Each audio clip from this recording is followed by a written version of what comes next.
අයහපත් කාලගුණ තත්ත්වය හේතුවෙන් පීඩාවට පත් ජනතාවට ආහාර ද්‍රව්‍ය බෙදාදීමේ මෙහෙයුම්වල නිරතව සිටියදී ඊයේ පස්වරුවේ ශ්‍රී ලංකා ගුවන් හමුදාවට අයත් බෙල් 212 හෙලිකොප්ටර් යානයක් වෙන්නප්පුව ලුණුවිල පාලම අසලදී අනතුරට පත් වුණා. එහිදී ප්‍රධාන ගුවන් නියමු විං කමාන්ඩර් නිර්මාල් සියඹලාපිටිය මහතා මියගිය බව පොලිසිය පැවසුවේය.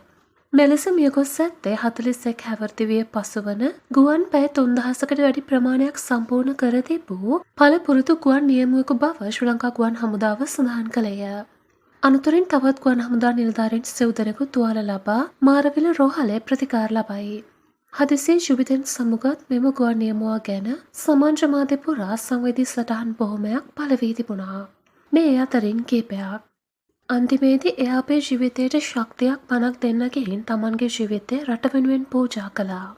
විං කමාන්ඩර් නිර්මාල් සියඹලාපිටිය ශ්‍රී ලංකා ගුවන් හමුදාවේ බෙල් 212 හෙලිකොප්ටරයේ නියමුවා. මීට හොරක් කිහිපයකට පෙර රට වෙනුවෙන් දෙවි පිදුවා. දිට්වා කුණාටුව හින්දා අහිමි වෙච්ච දහසකට අසන්න වටිනා මිනිස් ජීවිත අතරේ කතා කළ යුතු තවත් සුවිශේෂී කෙනෙක් තමයි නිර්මාල්.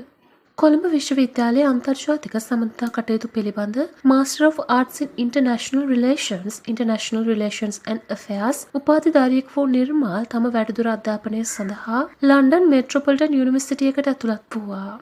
එහිදී Master of Science උපාධිය හදාරනු ලැබුවේ Aviation, Airway Management and Operation යන අංශ පිළිබඳවයි.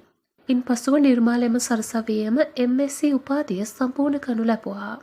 පුංචි පුතෙකුගේ ආදරණීය පියෙකු වූ නිර්මාල් දිට්වා සුළු කුණාටුව නිසා තම ජීවිතය අකල්හි පූජා කළ ශ්‍රී ලාංකිකයන් අතරට ඊයේ දිනේදී එක් වූවේ මිල කළ නොහැකි ශ්‍රී ලාංකික ගුවන් නියමුවරයෙක් ලෙස රටේ හදවත් තුළ මම කෙන සිහිවටනයක් තබමින් අපි ඔහු වෙනුවෙන් අපගේ සාතිශය ශෝකය මෙසේ සටහන් කරන්නෙමු.